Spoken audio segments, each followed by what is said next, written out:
Question तो भी बच्चों वाले क्वेश्चन रह गए, एक दो पॉइंट जो बच रहे हो बताता हूँ, क्वेश्चन प्रैक्टिस करेंगे, खत्म करेंगे। आप बच्चों को ये बहुत अच्छे से पता है कि अकाउंटिंग इनकम अगर 1 लाख है और अगर टैक्सेबल इनकम 70,000 है, तो क्या मैं कह सकता हूं कि टाइमिंग डिफरेंस 30,000 का है ना? यही होता था ना टाइमिंग डिफरेंस। हालांकि टाइमिंग डिफरेंस में भी परमानेंट डिफरेंस और टेम्पररी डिफरेंस होता है, तो मैं एज्यूम कर रहा हूं ये टेम्पररी डिफरेंस है। अब आप मुझे बताइए, और अगर मैं आपको बोलूं टैक्स रेट इज 30%, क्या आप मुझे बता सकते हैं कि मुझे एक्चुअल टैक्स, जिसको क्या बोला जाता था, करंट टैक्स, करंट टैक्स होता था जो पीजीबीपी के हिसाब से टैक्स जमा कर रहे, कितना होगा बच्चे? टोटल इनकम का 30% कितना हो जाएगा? 21,000। आपको समझना पड़ेगा क्योंकि आज एक क्वेश्चन बड़ा भी आएगा, आपको प्रोसेस समझ आना चाहिए कि कंपनी में चलता क्या।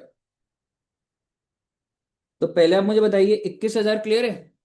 तो आप समझिए कि सिस्टम में, सॉफ्टवेयर में जो एंट्री जाती है वो जाती है tax expense debit to bank, how much? 21,000, 21,000। ये आपको जर्नल एंट्री समझ आनी चाहिए कि मैंने पीजीबीपी की कंप्यूटेशन करी, ये मेरी पीजीबीपी की कंप्यूटेशन है, ये उसके ऊपर टैक्स है, और मैंने पेमेंट कर दीजिए। ये बात समझ आ रही है आपको? अब आप मुझे बताइए, क्या मुझे कोई और एंट्री डालनी है या नहीं डालनी? लॉजिकली अगर मैं बोलूं 1 लाख के ऊपर 30% होना चाहिए था, 30,000, पर मैं तो 70,000 पे दे रहा हूं, मतलब मैंने ज्यादा टैक्स पे करा या कम पे करा? कम पे करा। कम करा तो मुझे लाइबिलिटी बनानी, और अगर लाइबिलिटी बनेगी ना बच्चे, तो एंट्री क्या हो जाएगी? Tax expense to DTL. कितना कम पे करा है जी? 9,000 रुपए। तो आप 9,000 रुपए डेबिट कर देंगे और डीटीएल भी बना, विच मीन्स आपका जो स्टेटमेंट ऑफ पीएनएल है उसमें आपका टैक्स एक्सपेंस जो है वो टोटल अपने आप कितना आ गया? 30,000। और टैक्स एक्सपेंस ना, मतलब मैं तो जनरल वर्ड की करंट टैक्स अलग से दिखा दिया जाता है। अगर मैं आपको बोलूं प्रेजेंटेशन जब हम पीएनएल देखेंगे, लो ऐसा कर लो, जिससे कि सारे लोग को समझ में आ जाता है, current tax 21,000, defer tax, GTL नहीं बोलूंगा, सिर्फ और सिर्फ अगर मैं बोलूं डेफर टैक्स 9,000, तो बाहर 30,000 आ जाए। और रही बात बैलेंस शीट की, बैलेंस शीट में defer tax liability how much? 9,000। क्या आपको क्लियर है बात?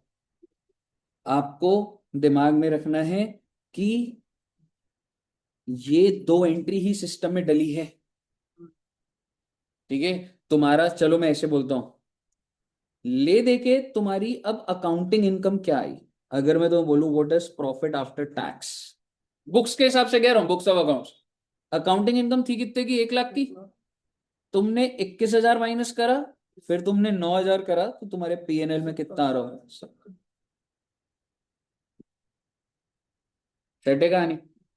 अगर आपको ये बात क्लियर है, ये बातें तो हमने कर ली थी जी। हाँ जी।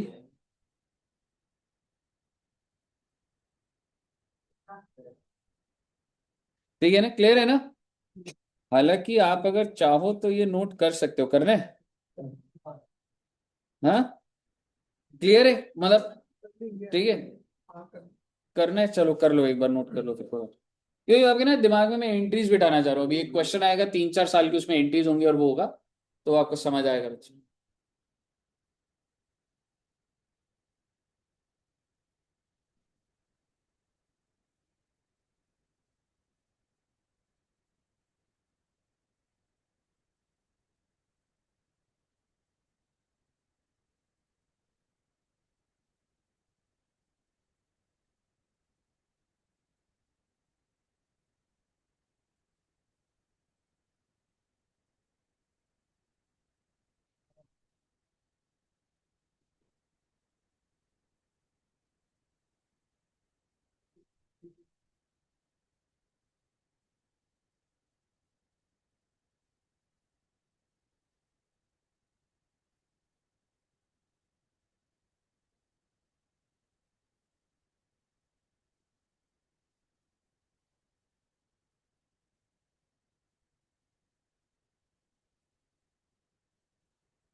हो गया?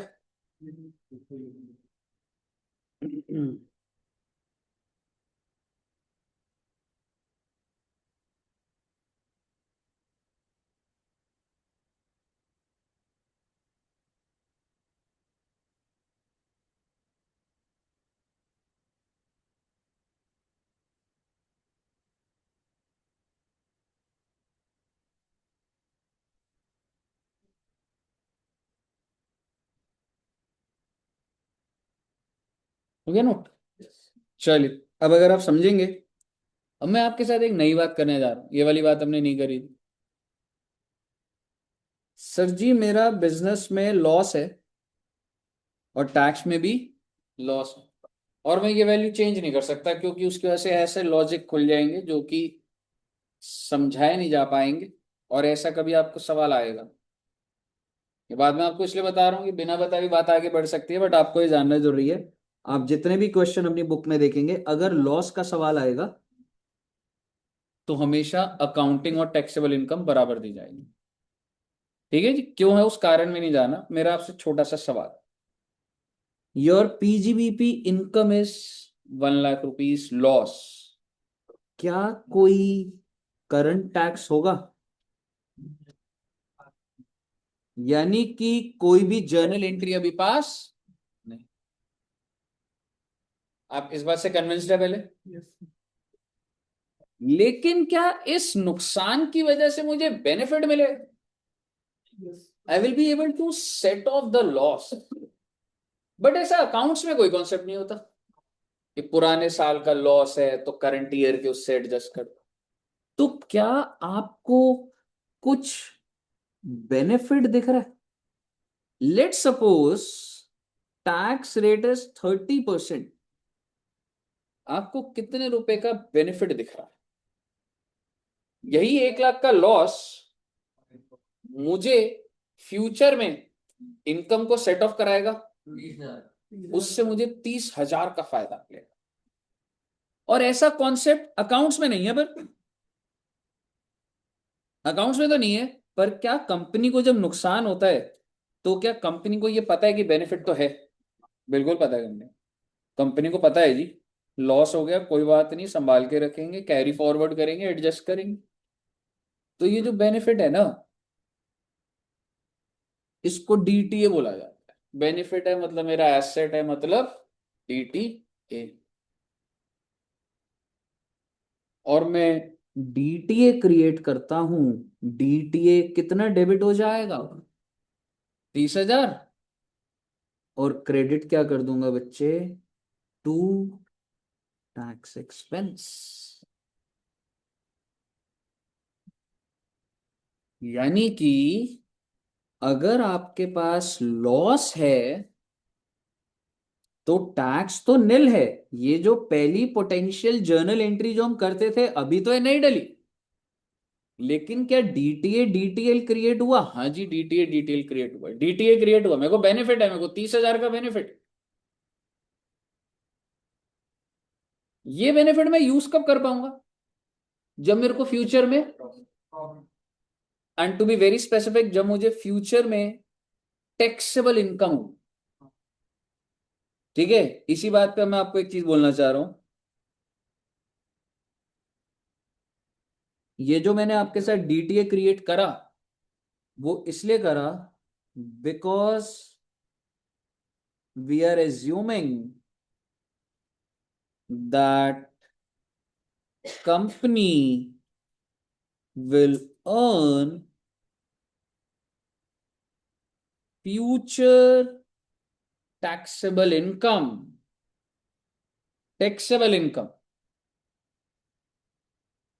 against which DTA can be। भाई अगर मुझे ऐसा लग रहा है मेरा धंधा ऐसा है कि लॉस ही लॉस रहेगा,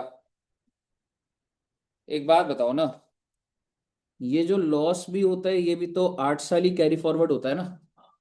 and if on the basis of my projection, company की प्रोजेक्शन कह रही है हम 20 साल तक प्रॉफिट में तो आने से रहे, कैसा नहीं हो सकता? बिल्कुल हो सकता है। 20 साल की सर्वाइविंग स्ट्रैटेजी क्या होगी? फंडिंग है मेरे पास। लेकिन 20 साल पूरे होते ही इतना पैसा आएगा। आप जोमेटो का देख लीजिए, आपको इंटीग्रेट करना पड़ रहा था ना, नंबर ऑफ ऑर्डर बढ़ाओगे तो प्रॉफिट हो रहा है। उनको एक ऑर्डर पे 1 रुपए का प्रॉफिट बचता है finally, after every fix cost and everything. Starting में वो भी नहीं बचता था, लॉस पे थी हम। बात ये है कि डीटीए बना रहे हो, एसेट बना रहे हो, तो तुम्हें ये भरोसा होना चाहिए कि तुम फ्यूचर में इस डीटीए को खत्म कर पाओगे।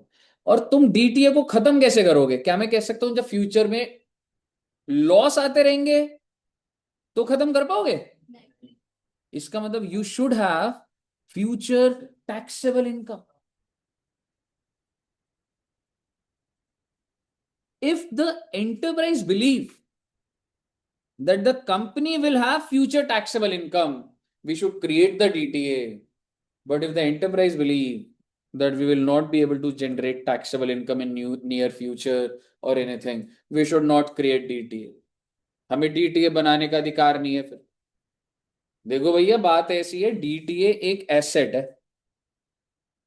आप अपनी बैलेंस शीट में एक एसेट दिखा रहे हो, कंजर्वेटिज्म नहीं भूल सकते हम। अगर मुझे ये लगता है कि मैं तो लॉस में ही रहने वाला हूं, तो एसेट ना बनाओ भैया। अगर तुम्हें लगता है कि इनकम आ जाएगी जिसके अगेंस्ट जब मैं टैक्स पे नहीं करूंगा और डीटी एडजस्ट करा दूंगा, अब वो एडजस्ट कैसे हो ना, इतना गहरा थोड़ा ना जाना, छोटी सी इलस्ट्रेशन। ठीक है, तो बात इतनी आपको इतना समझ आना चाहिए कि डीटीए खत्म तो तभी होगा ना जब ये पॉजिटिव फिगर आएगी। नेगेटिव में तो बार बार डीटीए ही क्रिएट होता जाएगा। So if the management feel that there will be future taxable income, then only DTA should be created. If the management feel that there will be no future taxable income, DTA should not be created. और जब management को भरोसा हो जाए कि अब है, तो दोबारा क्रिएट कर देना उसको। समझ रहे हो? तो बेसिकली एक लाइन और अगर लिख सकते हैं,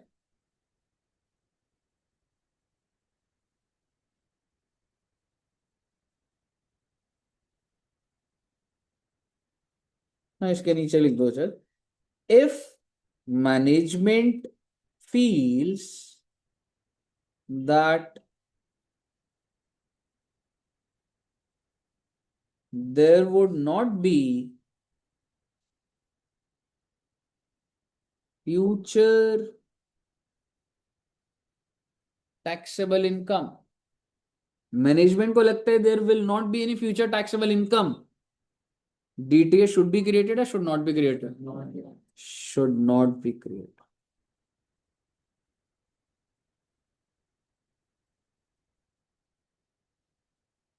ये बात आपको लैंग्वेज में दिखेगी, इसी लैंग्वेज में ही दिखेगी, सो दैट आपको ये बात समझ आ जाती है बच्चा। बताइए, क्लियर है? इसके ऊपर हम क्वेश्चन करेंगे, पर एक बार मैं सारा डेटा बोल देता हूं, फिर हम सीधा क्वेश्चन करेंगे और नमस्ते हो जाएगी। लास्ट बात ही बची है वैसे।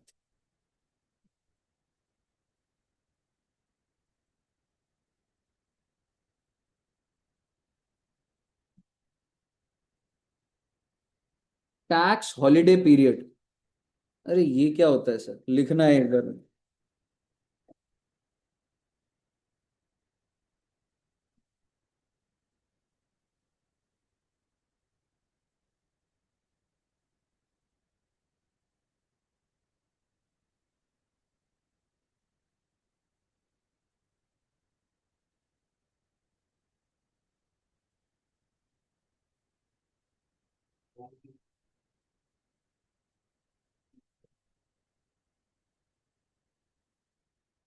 सपोज करिए कि पहले साल में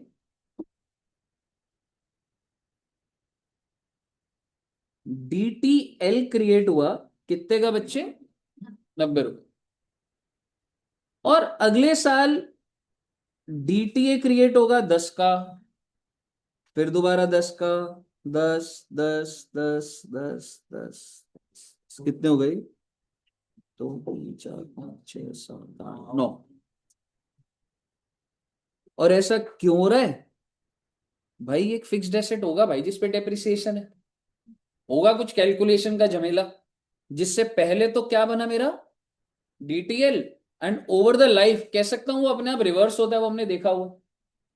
ठीक है, तो मुझे फर्स्ट ईयर के एंड में कितने का डीटीएल बनाना होगा? 90 का। और उसकी रिवर्सल मैंने आपको दे दी, 10 जब कम हो जाएगा तो यहां डीटीएल कितना रह जाएगा 80, देन 70 एंड इट इज अपने आप खत्म हो जाए। लेकिन let me tell you one thing, year 1 से लेके ईयर 6 में मैं मेरा टैक्स हॉलिडे पीरियड, मतलब सिर्फ टैक्स हॉलिडे पीरियड मतलब यहां पर मेरी कोई भी टैक्स मेरे ऊपर लगना ही नहीं है, मैं एग्जेम्प्ट। सर ऐसा भी होता है टेलीकॉम सेक्टर, जैसे जब मैं आपको बताता हूँ जॉब कर रहा था भारतीय एयरटेल में, तुम पूरी कंप्यूटेशन करते थे। ऐसा नहीं अगर एयरटेल के ऊपर टैक्स नहीं था, क्यों नहीं था मालूम है? टेलीकॉम सेक्टर के अंदर अगर आप आते हो तो एक सेक्शन है जिसके अंदर आपके सारे प्रॉफिट माफ कर दिए जाए। क्यों कर दिए जाएंगे? क्योंकि भाई हमें टेलीकॉम को प्रमोट करना है, ठीक है। तो इसका मतलब ये नहीं है कि वहां पे 43B 35AD सब लग रहा था, बस एंड में जाके पीजीबीपी इनकम में निकालते थे पूरी, लेकिन एंड में जाके क्या हो जाता था, टैक्स भी लगा दिया 30%। आ भी गया टैक्स, एंट्री नहीं डालूंगा, बस उसको एक फॉर्मूले में मल्टीप्लाइड बाय 0 कर दूंगा, 0। क्योंकि जिस दिन से लगेगा उस दिन से थोड़ा ना वर्किंग करनी स्टार्ट करी जाती है। ऐसे थोड़ा ना होता है कि नहीं लग रहा तो मत करो, ऐसे कभी भी नहीं होता। और इंडिया के अंदर जैसे टेलीकॉम सेक्टर क्या होता है, आपको 5G का जब मिलता है तो वो एरिया वाइज मिल रहा है, वो हमें पता भी नहीं होता कैसे वो उसकी बिडिंग चल रही हो। यूपी स्टेट में उनको 15 साल तक माफ है, दिल्ली में 12 तक माफ है, किसी और स्टेट में तो कुछ कुछ जगहों की रेवेन्यू पे टैक्स था, कुछ पे नहीं था। ऐसे बहुत कॉम्प्लिकेटेड, आप सोच भी नहीं सकते वर्किंग कैसे चल रही है। फिर वो सारी जुड़कर एक जगह पर आती है, दिख भी नहीं रहा होता जी कि ये चल क्या रहा है, ठीक है। तो आप ये समझिए कि जैसे अगर एयरटेल, अगर मैं बोलूं यहां तक टैक्स है ही नहीं, तो आप मुझे बताइए क्या मैं 90 का डीटीएल बनाऊंगा? नहीं। पॉइंट इज, चाहे डीटीएल होता चाहे डीटीओ होता, जो भी with in the tax period he reverse हो जाएगा, आप उसको बनाइए ही मत। कितना टैक्स पीरियड के बाहर रिवर्स हो रहा है? So I should create DTL of 40, और ये 40 का डीटीएल जब मेरा टैक्स पीरियड खत्म होगा तो ऐसे रिवर्स। बताइए क्लियर है बच्चे? क्योंकि जो चीज टैक्स न्यूट्रल पे है उसको बनाने से कोई पॉइंट नहीं होता, वो ले दे के कोई वैल्यू नहीं निकलती, बड़ी हाई लेवल बात है। बट अब ये समझिए, द डीटीए और DTL which gets reversed within the tax holiday period should not be created. The DTO or DTL which get reversed after the tax holiday period should be created. मैं लिखवा देता हूं आपको, आप एग्जाम्पल भी लिख दीजिएगा, इसके ऊपर भी एक क्वेश्चन है वो देखेंगे। आप एक बार इसको बना दीजिए, तो लिख भी देता हूं मैं एक बार। हाँ जी, हाँ हाँ अपने साथ, ये तो case to case. DTA of ₹90 should not be created. I'm sorry, DTL। नहीं नहीं, ये तो डिपेंड 15-15 साल का, मैं तो एग्जाम्पल है कि मैं 6 साल ली, हो सकता है 9 साल होता, 9 साल होता तो मैं सिर्फ डीटीएल 10 रुपए बना, जो टैक्स हॉलिडे के बाद जो बस हो गया।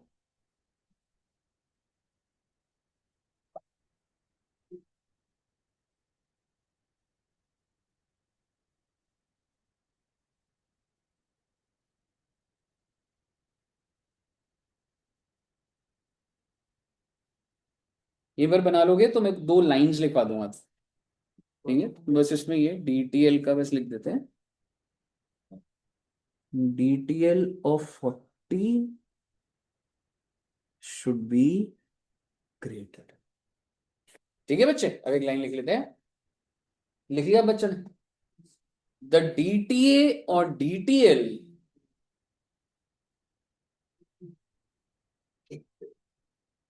which gets reversed, the DTA or DTL which gets reversed during, which get reversed during tax holiday period, the DT or DTL which get reversed during tax holiday period should not be created.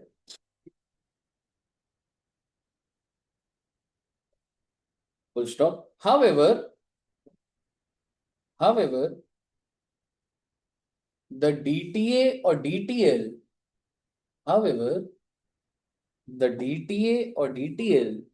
which is to be reversed after tax holiday period,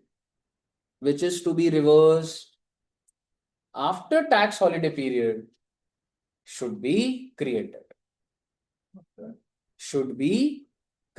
The DT or DTL which get reversed after tax holiday period should be created. Clear है बच्चे?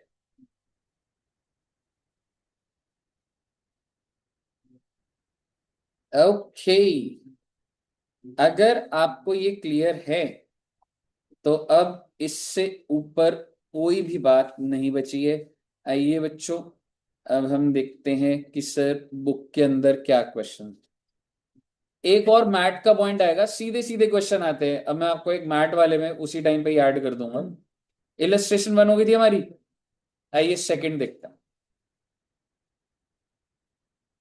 From the following details of A limited for the year ending 31st March 21, calculate the DT or DTL as per S2, an amount of tax to be debited to PN। MAT अभी मैं बताऊंगा, tax में अभी आप पढ़ोगे इसको, ठीक है, आधे घंटे के लिए। बट अभी के लिए इग्नोर करो ना, आप मैट को छोड़ो ना, एक बार मैं लॉजिक दूंगा आपको। अब मुझे बताओ मेरे अकाउंट्स के हिसाब से प्रॉफिट कितना है? बुक प्रॉफिट ऐसे मैट छोड़ दीजिए। इनकम टैक्स के हिसाब से टैक्स रेट कितने? 20%। Can you tell me my current tax? Current tax होता है कि मैं जो एक्चुअल पे कर रहा हूं 12,000। पर टोटल खर्चा कितना बनना था रे? 6 लाख पे 20%, 1,20, यानी कि तुमने कम पे करा, यानी कि DTL 1,08,000। यहां तक कनेक्टेड है सारे। आंसर देखिएगा एक बार, आपको पहली लाइन समझ आ रही है? अकाउंटिंग के हिसाब से 1,20, टैक्स के हिसाब से 12, अगली लाइन छोड़ देना, उससे अगली लाइन में आओ। डेफर टैक्स कितने का बन रहा है? 1,08,000। यहां तक क्लियर है? अब आप समझिए मैट क्या होता है। 1,20 का खर्चा, आप इतना एग्री कर रहे हो कि PNL में 1,20 का हिट जा रहा है, 12,000 का करंट टैक्स, और अगला DTL कैसे एंट्री डल रही है? वो टैक्स एक्सपेंस टू DTL 1,08,000। आप डालना चाहते हैं एंट्री डाल दीजिए। पहली एंट्री डलेगी करंट टैक्स टू बैंक, 12,000। अगली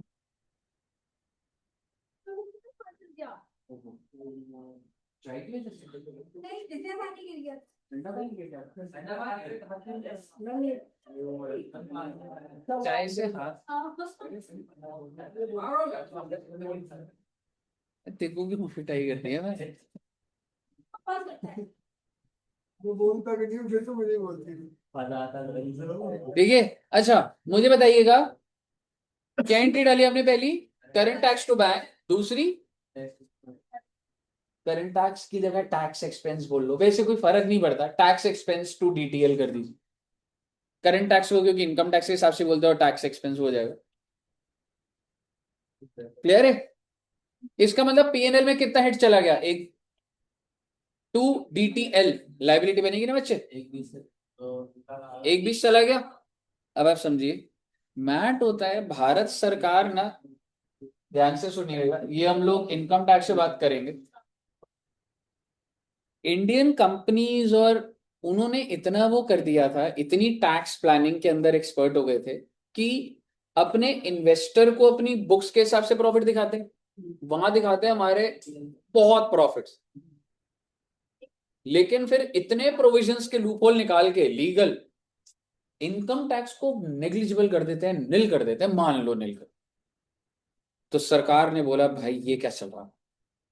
रिलायंस की बैलेंस शीट देखे तो प्रॉफिट बहुत ज्यादा, 3,000 करोड़, और जब वो इनकम टैक्स से PGV निकालती है तो कहते मतलब 10 करोड़ का प्रॉफिट। और सर लॉजिक पूछो तो लॉजिक सही लगा रखे होते। तो सरकार ने बोला या तो आपका जो इनकम टैक्स आ रहा है वो, या फिर बुक प्रॉफिट का एक rate 18.5%, whichever is higher, आपको पे करना ही पड़ेगा। आपको अपने अकाउंट्स के हिसाब से 18.5% देना ही देना है सरकार को। अगर आपका इनकम टैक्स ज्यादा आ जाए उससे, तो इनकम टैक्स ठीक। कहने का मतलब ये है, इनकम टैक्स निकालोगे वो, या 18.5% of book profit, whichever is higher. क्योंकि नहीं तो आप इनकम टैक्स दिखा रहे हो जीरो, आप इनकम क्या दिखा दी, जीरो, टैक्स जीरो, और वहां दिख रहे 3,000 करोड़ का प्रॉफिट। तो सरकार बोल रही है इनकम टैक्स के हिसाब से जीरो टैक्स है, 3,000 करोड़ का प्रॉफिट है, उसका 18.5% मुझे टैक्स चाहिए। मुझे 3,000 करोड़ का, मान लो 18.5 जो भी आ रहा है, 400 करोड़, 500 करोड़ आपको जमा करना पड़ेगा जी। क्यों? क्योंकि सर लोग प्लानिंग इतनी ज्यादा कर रहे हैं। अब इसका कुछ फायदे भी होते हैं, फ्यूचर में वो ज्यादा होगा तो क्रेडिट मिल जाएगा, वो वहां पे बात होती। यहाँ पे क्या बात होगी, सिर्फ मैट के हिसाब से बुक प्रॉफिट कितने का, 3,50,000, और इसका 7.5% करो एक बार, 26,000। इनकम टैक्स कितना आया था, 12। मैट के हिसाब से कितना, आपको 14,250 पे करना पड़ेगा। और तो वो जो तुम्हारा 1,20 का खर्चा है, उसमें 14,250 ऐड हो जाएगा, और 1,34,250 का पीएनएल में हिट जाएगा। हाँ जी, अब बोलिएगा, मैं जो बोलना था बोल। ये किन कंपनियों पर एप्लीकेबल होता है, मतलब कोई अरे वो छोड़ दो, जब मैं मैट कराऊंगा तो मैं सारी बातें छोड़ दूं। मैट का सिर्फ एक बेसिक लॉजिक पकड़ो। इनकम टैक्स के हिसाब से कितना टैक्स था, 12,000। मैट के हिसाब से कितना टैक्स बन रहा है, 26,200। आपको देना पड़ेगा 26, तो 12 तो दे ही रहे हो, जो ऊपर है वो देना पड़ेगा। तो कितना रुपए बचे, 14,250। अब आप इसको पूरा लिख सकते हैं, इस आंसर को आप ड्राफ्ट कर सकते हैं, पेपर में यही आ जाता है जी, 4-5 नंबर का सी।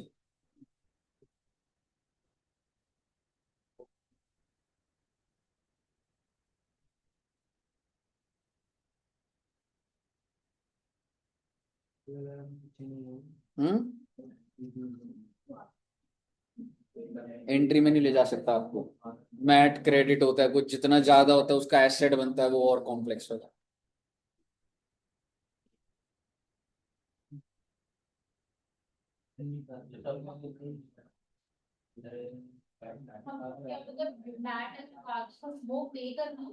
एक्चुअल में जैसे भी आपका टैक्स जो है 12,000 है, मैट 26,250 है, यूनिट मंडे से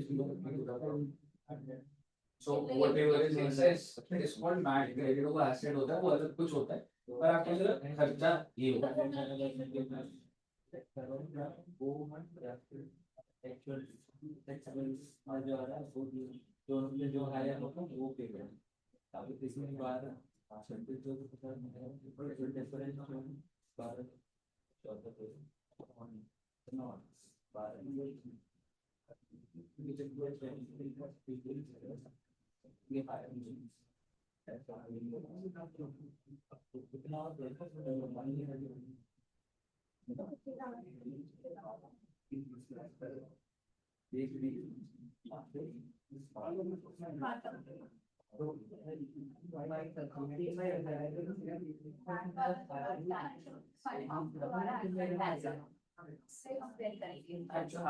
जो इनकम टैक्स वाला उससे क्या हो गया बच्चे, चलिए नेक्स्ट एग्जांपल अच्छा आएगा। नेक्स्ट एग्जांपल अच्छा बच्चे, हालांकि मैंने आपको सिखा दिया है, बट अब 3 साल का हम बनाएंगे इसको आराम से। क्या हुआ, होना रहा?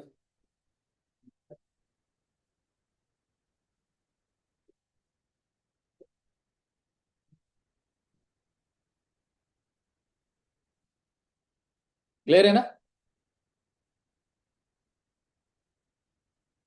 अब आप देखना, वो लॉस वाली बात करी थी ना मैंने, पहले साल में लॉस होगा, फिर इनकम आएगी, कैसे एडजस्ट होगा, वो आएगा आराम से। अगर हमारा जर्नल एंट्री पे कंट्रोल होगा, आराम से हो जाएगा कुछ। चलिए एक बार पढ़ते हैं। PQR limited accounting year ends on 31st of March.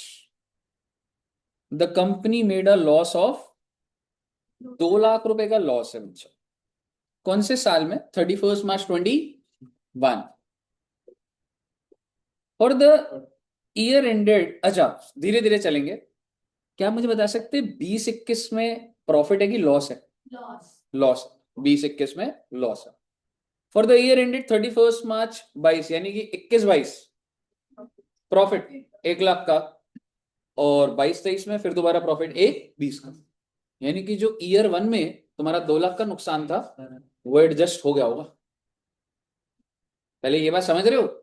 अगर इफ आई से, अगर मैं आपको बोलूं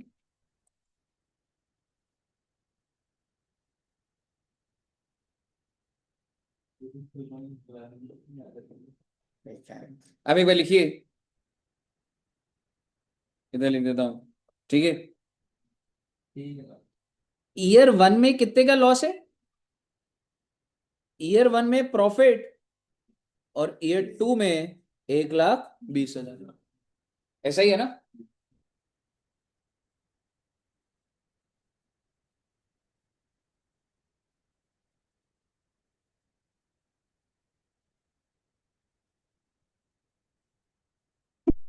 आइए आगे बढ़ते हैं। It is assumed that the loss of a year can be carried forward for 8 years, पता है आपको तो। and tax rate is by the year end 31st March 21, that is first year, the company feels that there would be sufficient taxable income in future against which carry forward loss can be set off। अब आपको समझ आ रहा है क्या मतलब निकल रहा है इसका?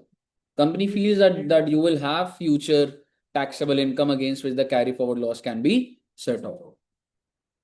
There is no difference between taxable income and accounting income। यानी कि वो कह रहा है भाई ये जो अकाउंटिंग इनकम है ना, टैक्सेबल भी इतनी है, except that carry forward loss is allowed for tax. वो कह रहा है कि टैक्स के अंदर तो अलाउड होता है, अकाउंट्स में ऐसा कुछ नहीं होता। Prepare a statement of P&L for 2001, यानी कि 31 मार्च 2001, 31 मार्च 2022, 31 मार्च 2023, 21-22-23 ना, 21-22-23। अब मेरा आपसे सवाल है आराम से, अकाउंट्स के हिसाब से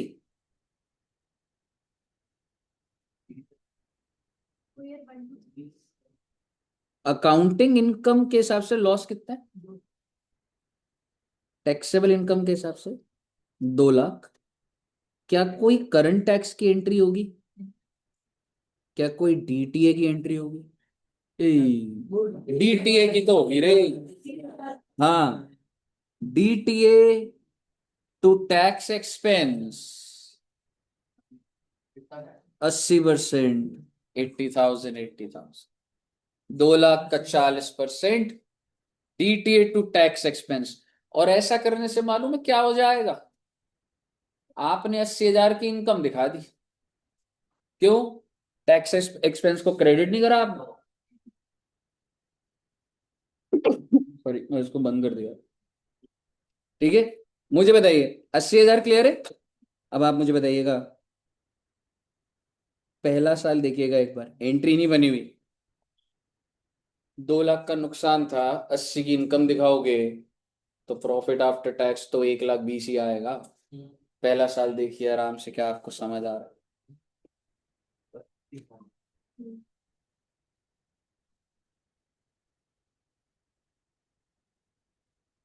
यस। हम एंट्री भी डाल देंगे। आप अभी आराम से सिर्फ टैबुलर फॉर्म को अगर समझ रहे हैं, मैंने लॉस दिखाया पहले साल का 2 लाख का। ये जो करंट टैक्स लिखा है ना, वो बच्चे आखिरी साल का है, उसको इग्नोर कर देना प्लीज। ठीक है, फालतू की बात बीच में आ गई वो। फिर आपने DTA कितने का बनाया? 80,000 का। और इसको मैंने प्लस लिखा है, वाई? बिकॉज इससे इनकम हुई है, क्योंकि DTA टू टैक्स एक्सपेंस। तो आपका फाइनली प्रॉफिट कितना आया? 1,20,000। पहले बताइए। लॉस आया, सॉरी, 1,20,000 का लॉस। क्लियर है? एक बार इसको बना लीजिए, टेबल में बना लीजिए, और ईयर 1 की एंट्री भी लिख लेते हैं। ईयर 1 में एक एंट्री डाली है बस मैंने, DTA to tax expense, DTA to tax expense. अभी तो ऐसा ही बना लो और नीचे एंट्रीज लिखने में। पहले पूरा करा दूं क्या? ठीक है, एक बार चलो आगे के साल का सुनो। अगले साल प्रॉफिट है कि लॉस है? तो इससे क्या हुआ होगा सोचना कि accounting income 1 lakh. Accounting income कितनी? 1 लाख। Taxable income 1 lakh. पर क्या मैं टैक्स पे करूंगा? तो पे करूंगा, लॉस है मेरे पास। Exactly exactly. सेट ऑफ हो जाएगा वो। मेरे पास 2 लाख का नुकसान पड़ा था टैक्स के हिसाब से। क्या मैं कोई टैक्स की एंट्री डालूंगा? नहीं डालूंगा। ठीक है जी। पहली बात, वो जो टैक्स की एंट्री होती है, करंट टैक्स टू बैंक, क्या आप एक्चुअल में पे करेंगे आप? नहीं, पीजीबीपी के प्रोविजन चलाओ ना, 2 लाख का नुकसान था, 1 लाख का अगले साल प्रॉफिट हुआ, तो टैक्स तो नहीं पे करूंगा। अब आते हैं अकाउंट्स पे।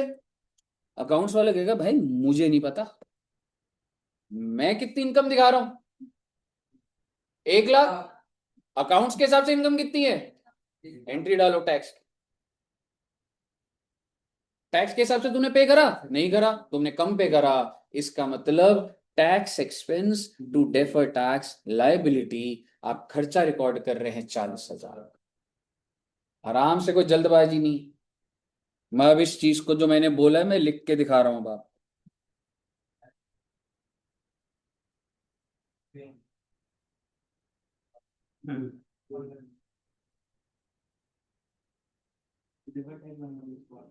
ईयर 2 में अकाउंटिंग इनकम कितने की थी? 1 लाख।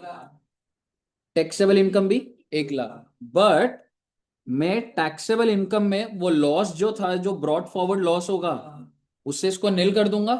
और इसकी वजह से मैं वो entry current tax to bank डालूंगा ही नहीं। मेरा टैक्स कितना बनता है? मैं नहीं डालूंगा जी। जो हम पहली एंट्री डालते हैं, हमने जो टैक्स पे करना है वो है ही नहीं। रही बात अकाउंटिंग इनकम की, अकाउंट्स वाला कह रहा है मेरी तो 1 लाख का है ना, तो मेरे हिसाब से कितना बनता था 1 लाख का? 40%। ठीक है, 40,000। पर तुमने कितना पे करा? कुछ भी नहीं करा, तुमने कम पे करा। कम पे करा तो बनाओ डीटीएल।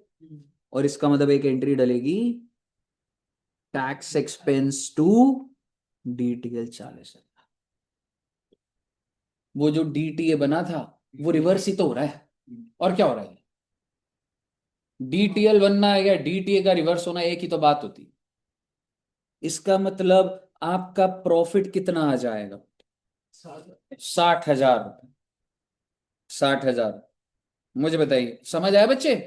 इसको लिख लीजिए एक बार, चाहे हटा दूं इसको। ठीक है, मैं लिखिए।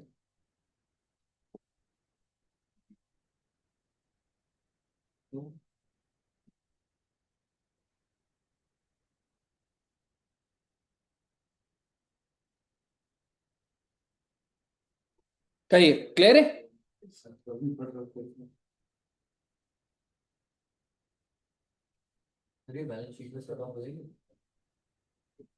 अब तेरा नेट नेट डीटीए दिख रहा होगा, 40,000। सेकेंड ईयर देखिएगा एक बार आप, 1 लाख। और फिर इन्होंने सीधे इन्होंने शॉर्ट में वो कर रहे होते हैं, पर कितने का खर्चा दिखा दिया? 40,000 का दिखा दिया ना भाई, tax expense to DTA. Clear है? नेक्स्ट ईयर अकाउंटिंग इनकम कितनी है? 1,20। टैक्सेबल कितनी? 1,20। How much loss you have? पहले मैं टैक्सेबल को ही हैंडल करता हूँ। 1 लाख, 1,20 में से 1 लाख कम हो जाएगा, 20,000 तो बचेगा। 20,000 पे तो देना पड़ेगा। 20,000 का 40%, 8,000। तो एंट्री डलेगी करंट टैक्स टू बैंक, 8,000 तो देना पड़ेगा। करंट टैक्स टू बैंक, ये एंट्री समझ आई? अब मैं टैक्स के, अब अकाउंट्स के पास आऊंगा। भाई वो इनकम कितनी दिखा रहा? 1,20। और मुझे क्या बोलेगा कितने का खर्चा दिखाना चाहिए था? 1,20 का 40%, 48,000। But how much I have shown? 8,000। मैं तो 8,000 दिखाया। तो 40 का डीटीएल बनेगा ना।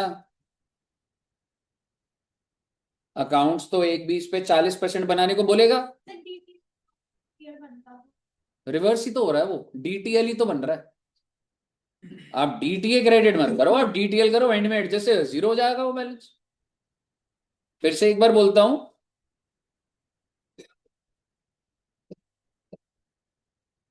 थर्ड ईयर की बात अगर करूं, ईयर 3 अकाउंटिंग इनकम कितना, 1,20,000। Taxable income 1.2। मैं हमेशा पहले टैक्सेबल को क्लोज करने जाता। कितना मेरे पास ब्रॉड फॉरवर्ड लॉस है बच्चे, 1 लाख। ठीक है ना, मेरे पास ब्रॉड फॉरवर्ड लॉस है 1 lakh. So how much I am left with 20,000, but you have to pay 40%, no 8,000। तो एक एंट्री तो आपकी हो गई, करंट टैक्स टू बैंक 8,008।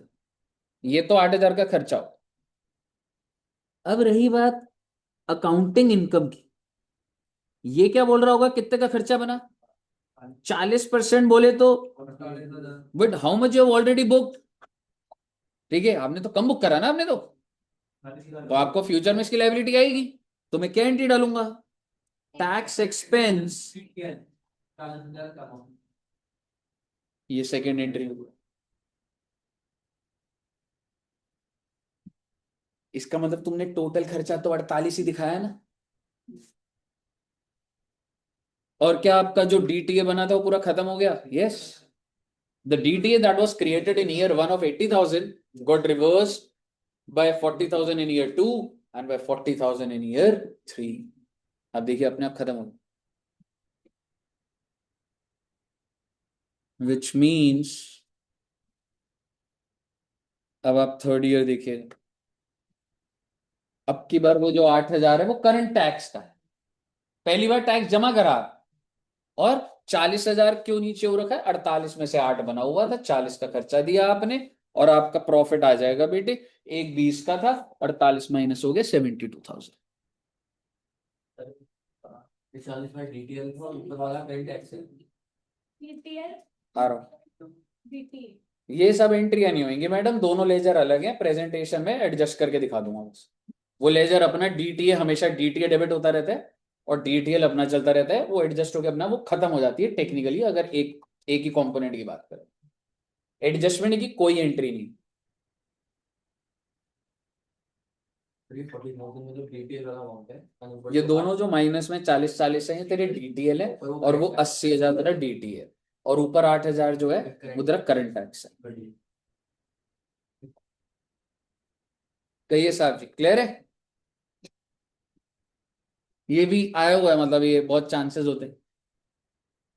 ऐसा नहीं, आप दो एंट्री इम्पैक्ट का पकड़ो ना, एक जो टैक्स देते उसकी एंट्री डलती है, और जो हायर और लोअर है वो चीज होती है। दो एंट्री अगर आपने कंट्रोल कर ली, समझ आ जाता कौन। कहिए, क्लियर है साहब। आइए बच्चे, लास्ट क्वेश्चन पे चलते हैं, वैसे तो टेक्निकली खत्म ही है, एक आखिरी सवाल देख लो। लिख लो लिख लो। हाँ,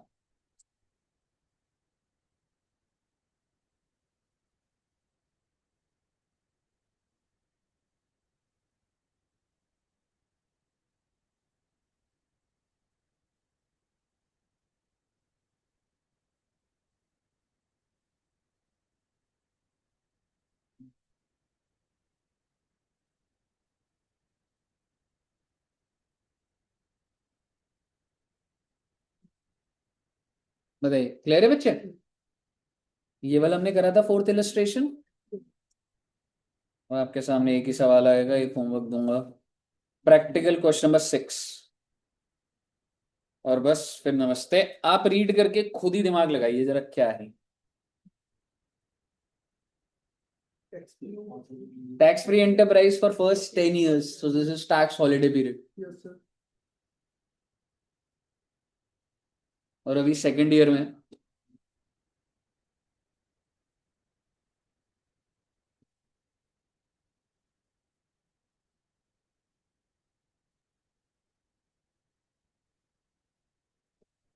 ईयर 1 में डीटीएल कितने का बन रहा है, 200 का 40%।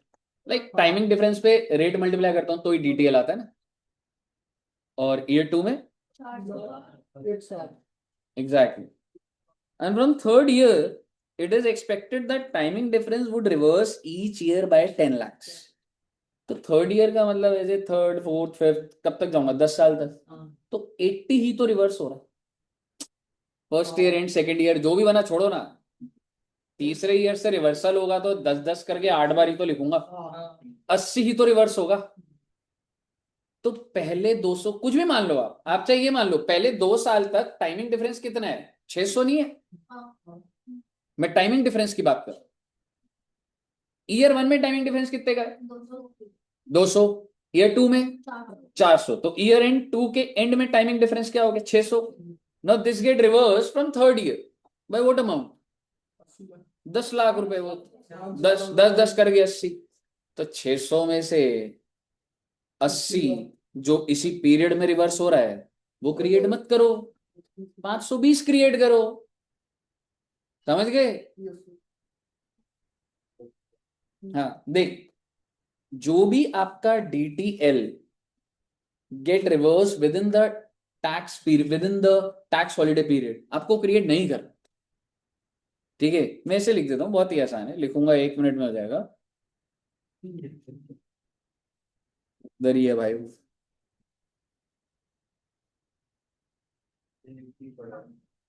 नहीं, ठीक है, देख, ईयर एंड वन पे तेरा DTL कितने का, ईयर एंड टू पे 400, मतलब टोटल ये टाइमिंग डिफरेंस है बच्चे, ठीक है। इस पे जब मैं रेट से मल्टीप्लाई करता हूं तो DTL आ जाएगा, तो कांस्टेंट बात है ना। अब 600 है, उसमें से रिवर्सल कितनी हो रही है, 10 10 10, कितनी बार होएगी, 8 बार होगी ना। ठीक है, अब आप मुझे बताइए इस 600 में से 80 तो टैक्स हॉलिडे पीरियड में रिवर्स हो, so should I create that 80? No, I should not, because that got reverse with in the tax holiday period. जो रिवर्स नहीं हुआ वो क्रिएट करना चाहिए। तो कितना क्रिएट करना चाहिए, 520 का 40% शुड बी माय DT। कही है साफ, क्लियर है? अगर आप कोई क्लियर है तो सर जी आपका सारा का सारा AS22 डन हो गया। कही है साफ, ऑल क्लियर टिल हेयर। अब आप एक इलस्ट्रेशन आपकी बच रही है बस, इसके नीचे जो एक होएगी, ठीक है, और वो आप खत्म कर लेना, और बस फिर आपका accounting standard 22। Okay, thank you very much, bye bye bye.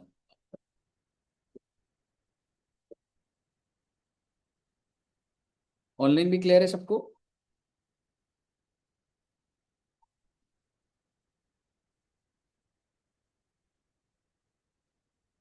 Okay बच्चों, बाय।